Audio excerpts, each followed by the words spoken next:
ನಾನು ನಿಮ್ಮ ಚೇತನ್ PRG. ನಮ್ಮ ಇದರಲ್ಲಿ ಅಡಿಕೆ ಸುಲ್ತ ಮಾಡ್ಕೊಂಡು ಹೋಗಿದ್ರು. ಅವರು ಅಲ್ಲಿಂದ ಅವ್ರ ಫೀಡ್ಬ್ಯಾಕ್ ಹೇಗಿದೆ ಅಂತ ಅವ್ರ ಹತ್ರ ಕೇಳೋಣ ಬನ್ನಿ.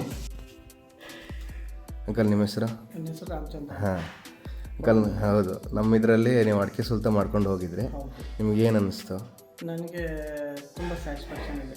ಜೊತೆಯಲ್ಲಿ ನಾವು ಮನೆಯಲ್ಲೇ ಮಾಡೋದಾಗಿದ್ರೆ ಇಷ್ಟೇ ಅಡಿಕೆ ಸಂಸ್ಕರಣೆ ಮಾಡಬೇಕು, ಎಂಡ್ ಮಾಡಬೇಕು ಅಂದರೆ ಒಂದು 10 or 12 days ಬೇಕಿತ್ತು. ಆ್ಯಕ್ಚುಲಿ ನಮಗೆ ಆ ದಿನಗಳು ಉಳೀತು. ಒಂದು ಸೇವು ನಮಗೂ ಸ್ವಲ್ಪ ಸ್ಟ್ರೈನ್ ಆಯಿತು. ಫಿನಾನ್ಷಿಯಲಿ ಖರ್ಚು ಅದು ಎಲ್ಲೂ ಬರುತ್ತೆ ಅಲ್ಲೂ ಬರುತ್ತೆ ಬಿಡಿ, ಅದ್ರ ಬಗ್ಗೆ ಬೇರೆ ವಿಚಾರನೇ ಮಾತಾಡೋಂಗಿಲ್ಲ.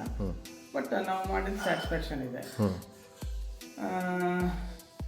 ಬಂದ್ವಿ, ಸಿಸ್ಟಮೆಟಿಕಲ್ಲೇ ಬೇಯಿಸ್ಕೊಂಡು ಓಡಿಸ್ಕೊಂಡು ಆರಾಮ್ಸೆ ಮಾಡಿದ್ವಿ. ಕೆಲಸನೂ ಕ್ಲೀನ್ ಆಗಿದೆ.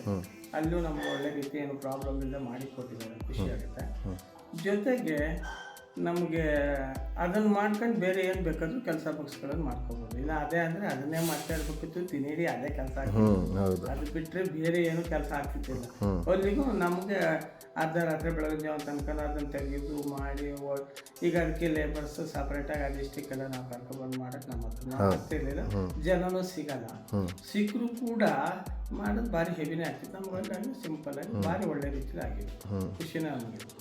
ಅದರಿಂದ ಯಾರೇ ಮಾಡೋದಾದ್ರೂ ಕೂಡ ಅನುಕೂಲನೇ ಅದರಿಂದ. ಅಂದರೆ ನಮ್ಮ ಈ ಕೋಣಂದವರು, ತೀರ್ಥಹಳ್ಳಿ ಭಾಗದವರು, ರೈತರುಗಳೆಲ್ಲ ಇದನ್ನು ಸದುಪಯೋಗ ಮಾಡ್ಬೋದು. ಯಾವುದೇ ರೀತಿ ಪ್ರಾಬ್ಲಮ್ ಬರುತ್ತೆ. ಈವನ್ ನಮ್ಮ ಅದೆಷ್ಟು ಅಡಿಕೆ ನಾವು ಹೋಗಿ ತಗ್ಸ್ಕೊಂಡು ಮಾಡೋಕ್ಕಾಗಲ್ಲ ಬಿಡಿ, ಅದು ಪರ್ಸ್ನಲಿ ಬಂದು ಮಾಡಿ ಕೊಟ್ಟರು. ಆದರೂ ಕೂಡ ಅದನ್ನ ಮಾಡ್ಸಕ್ಕೆ ನಮಗೆ ಇವತ್ತು ಕೊನೆಯವನು ಬಂದರೆ ಕೊನೆ ಹಿಡಿಯೋನಿರಲ್ಲ, ಕೊನೆ ಹಿಡಿಯೋನು ಬಂದಾಗ ಹೊರೋರು ಇರಲ್ಲ, ಹೊರೋರು ಬಂದರು ಉದ್ರಾಡ್ಸೋರು ಇರಲ್ಲ. ಎಲ್ಲದೂ ಸಫಿಷಿಯೆಂಟಾಗಿ ಅವ್ರು ಮಾಡ್ಕೊಂಡು ಮಾಡಿದ್ರು. ನಮಗೆ ಅದ್ರ ವಿಚಾರದಲ್ಲಿ ಭಾರಿ ಖುಷಿ ಆಗುತ್ತೆ. ನಾವು ಮಾಡಿಸಿದ್ರು ಅಷ್ಟೇ ದುಡ್ಡು, ಅವ್ರಿಗೆ ಕೊಟ್ಟಿದ್ದು ಇನ್ನೇನು ನಮಗೇನು ಹೆವಿ ಅನ್ಸಲ್ಲ. ಹೆವಿ ಅನ್ಸೋದು ಅಂದರೆ ನಾವೀಗ ಅಡಿಕೆ ಅದು ಮಾಡ್ತೀವಿ, ಒಂದೇ ಸರಿ ಕೊಡ್ತೀವಿ ಅಂತೀವಲ್ಲ, ಅದು ಮಾತ್ರ. ಈಗ ದಿನೇ ದಿನ ಅವನಿಗೆ ಇಷ್ಟು ಇವನಿಗೆ ಇಷ್ಟು ಅಂತ ಕೊಡ್ತಾ ಇದ್ರೆ ನಮ್ಗೆ ಅದು ಕೌಂಟ್ ಬರೋಲ್ಲ. ಒಂದ್ಸರಿ ಕೊಡ್ತೀವಾ, ನೀವು ಜಾಸ್ತಿ ಆಯ್ತೇನೆ ಅನ್ಸುತ್ತೆ. ಅದು ರಿಯಲಿ ತಪ್ಪು, ಅದು ಅಲ್ಲವೇ ಅಲ್ಲ ನನ್ನ ದೃಷ್ಟಿ ಪ್ರಕಾರ. ಒಟ್ಟಿನಲ್ಲಿ ಟೋಟಲಿ ನಮಗೆ ಅವರಿಂದ ಮಾಡ್ತಿದ್ದೆ ಭಾರಿ ಖುಷಿ ಆಗುತ್ತೆ. ಅಂದರೆ ನೀವು ಇವಾಗ ಬೇಯಿಸಿ ಒಣಸೋದು ಅಂತ ಹೇಳಿ ನೀವೇ ಒಣಸ್ಕೊತೀರಾ ಅಂತ ಹೇಳಿದ್ರಿ. ನೀವು ಅಡಿಕೆಯನ್ನು ತಗೊಬಂದಿದ್ರಿ, ಆ ಅಡಿಕೆದು ತೋರಿಸ್ತೀರಾ ನಮಗೆ ಕವರಲ್ಲಿ ಹೇಗಿದೆ ಅಂತೇಳಿ? ನೀವು ಅದನ್ನ ಕವರಲ್ಲಿ ತಾನೇ ಇಟ್ಟಿರೋದು? ಹೌದಾ?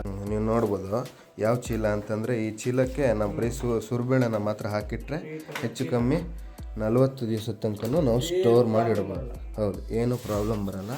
ನೀಟಾಗಿ ಕಟ್ಟಿಟ್ಬಿಟ್ರೆ ತುಂಬ ಚೆನ್ನಾಗಿರುತ್ತೆ. ನೋಡಿ ಒಳಗಡೆ ಇದು ಹೇಗೆ ಕೋಟಿಂಗ್ ಇರುತ್ತೆ ಅಂತ ನೋಡಿ.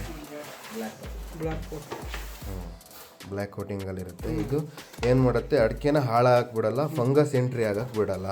ಸೊ ಅದನ್ನು ತಯಾರು ಮಾಡಿ ಕೂಡ ಒಂದು ಪಿನ್ ಪಾಯಿಂಟ್ ಅಷ್ಟು ಚೇಂಜ್ ಆಗಲ್ಲ. ನಾವೇನೀಗ ಮಿಷನಿಗೆ ಹಾಕಿ ತಂದು ಆ ಕಲರ್ ಇರ್ತೀವಿ, ಅದೇ ಕಲರ್ ನೀವು ಓಪನ್ ಮಾಡ್ತಾರೆ ಪಳ ಪಳ ಪಳ ಪಳ ಅಂತೇಳಿ.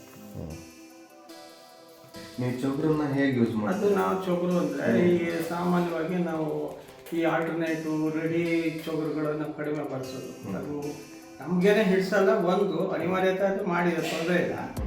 ಆದರೆ ನಾವು ಒಂದು 10-15 ವರ್ಷ 20 ವರ್ಷದ ಹಿಂದೆ ನಾವು ಮಾಡಿರೋದು.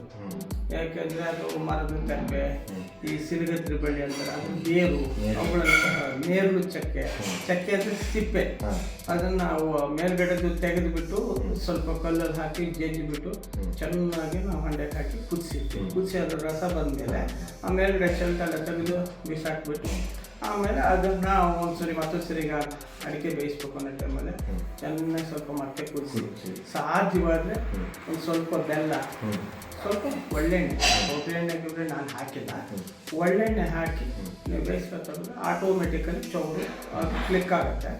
ಅದನ್ನು ನೀವೆಲ್ಲ ಕೊಯ್ಲು ಮುಗಿದ ಮೇಲೆ ಆ ಚೌರನ್ನು ನೀವು ಕ್ಲೀನಾಗಿ ಯಾವುದಾದ್ರು ಬೇಯಿಸಿನೋ ಅಥವಾ ಅದು ಯಾವುದು ಸಿಕ್ಕಿಲ್ಲ ಅಂದರೆ ಹಾಳೆ ಕೊಟ್ಟೆ ಮಾಡಿ ಅದರಲ್ಲಿ ಹಾಕಿಟ್ಟು ನೀವು ಒಣಸ್ಕೊಬಿಟ್ರೆ, ಒಣಸಿದಾಗ ಪ್ರತಿದಿನ ಡ್ರೈ ಆಗಿ ಆಮೇಲೆ ಸಕ್ಕರೆ ಹಳಿ ರೂಪ ಬರುತ್ತೆ. ಅದನ್ನು ನೀವು ನೆಕ್ಸ್ಟ್ ತೆಗೆದು ಯಾವ್ದಾದ್ರು ಬಾಕ್ಸು ಅಥವಾ ಕವರಲ್ಲಿ ಹಾಕಿ ಇಟ್ಕೊಂಡ್ರೆ ನೀವು ನೆಕ್ಸ್ಟ್ ಇಯರ್ ನೀವು ಕೊಯ್ಲು ಮಾಡದೇ ಇದ್ದು ಚಿಂತೆಲ್ಲ ಅದು ಹಾಗೆ ಇರುತ್ತೆ, ಸೇಮ್ ಕನ್ಸಕ್ರೇಟ್. ಆದ್ದರಿಂದ ಆ ಜನನ ಒಟ್ಟಾಕಿ ನೀವು ಮಾಡೋದ್ರಲ್ಲಿ ತುಂಬ ಕಷ್ಟ ಆಗುತ್ತೆ. ಕಷ್ಟ ಅಂದರೆ ಜನ ಇಲ್ಲ, ಕಷ್ಟ ಅಂತದ್ದು ಬಿಡಬೇಕಾಗತ್ತೆ ಕೈಯು. ಆದ್ದರಿಂದ ನಾನು ಅಂದ್ಕೊಂಡಿರೋ ಪ್ರಕಾರ ಈ ಥರ ಸುಲಭ ಅನ್ನೋದಕ್ಕಿಂತ ಕೆಲಸ ಚೊಕ್ಕಟ ಕ್ಲೀನ್ ಆಗುತ್ತೆ, ಬೇಗನೆ ಆಗುತ್ತೆ. ಟೆನ್ಷನ್ ಇಲ್ಲದೆ ಮಾಡಬೇಕಂದ್ರೆ ಅವ್ರಿಗೆ ನಾವು ಮಾಡಿದ್ರೆ ಈ ಥರ ಮಾಡಿ ಒಂದು ಸಂಸ್ಕರಣಾ ಕೇಂದ್ರದ ಮುಖಾಂತರ ನಾವು ಮಾಡ್ಕೊಬರೋದ್ರೆ ನಮ್ಮೆಲ್ಲ ರೀತಿಗೂ ಎಲ್ಲ ಕೆಲಸಗಳು ಸುಸೂತ್ರವಾಗಿ ನಡೆಯುತ್ತೆ, ಇವತ್ತು ಒಳ್ಳೆಯದು ಆಗುತ್ತೆ ಅನ್ನೋದು ನನ್ನ ಭಾವನೆ. Okay, thank you. ನೋಡಿದ್ರಲ್ಲ ವೀಕ್ಷಕರೇ, ನೋಡಿ ಅವ್ರದ್ದೇ ಕೊನೆನ ಈ ಥರ ಹೇಗೆ ಉದುರು ಮಾಡಿಬಿಟ್ಟು ಅದನ್ನು ಇದೇ ಥರ ಹೀಗೆ ಕಂಟೈನಲ್ಲಿ ಸ್ಟೋರ್ ಮಾಡಿ ಅದೇ ಥರ ಮಿಷಿನಲ್ಲಿ ನಾವು ನೀಟಾಗಿ ಹೊಡೆದು ಮೊಕ್ಸನ್ನೆಲ್ಲ ಆರಿಸಿ ಮತ್ತು ರಿಜೆಕ್ಷನ್ ಅಂತ ಏನು ಬರುತ್ತೆ ಅದನ್ನು ಕೂಡ ಸುಲಭ ವಿಧಾನದಲ್ಲಿ ಮಾಡಿಕೊಟ್ಟು, ಈ ಅಡಿಕೆ ಸುಲ್ತ ಅಂದರೆ ಹಿರುಗ್ಲು ಅಂತ ಹೇಳ್ತಾರೆ, ಅದನ್ನು ಅವರಿಂದ ಹೊಡೆದೋಗಿಸಿ ಅವರಿಗೆ ಅವರ ಅಡಿಕೆನ ಒಳ್ಳೆ ರೀತಿಯಲ್ಲಿ ವಾಪಸ್ ಕೊಟ್ಟು ಉತ್ತಮ ಕೆಲಸ ಮಾಡೋದರಲ್ಲಿ PRG ಒಂದು ಹೆಜ್ಜೆ ಮುಂದಿಟ್ಟಿದೆ ಅಂತ ಹೇಳ್ತಾ ಈ ವಿಡಿಯೋನ ಇಲ್ಲಿಗೆ ಮುಗಿಸ್ತಾ ಇದ್ದೀನಿ. ಇಷ್ಟ ಆಗಿದ್ದರೆ ಪ್ಲೀಸ್ ಶೇರ್ ಮಾಡಿ, ಲೈಕ್ ಮಾಡಿ, ಸಬ್ಸ್ಕ್ರೈಬ್ ಮಾಡಿ. Thank you.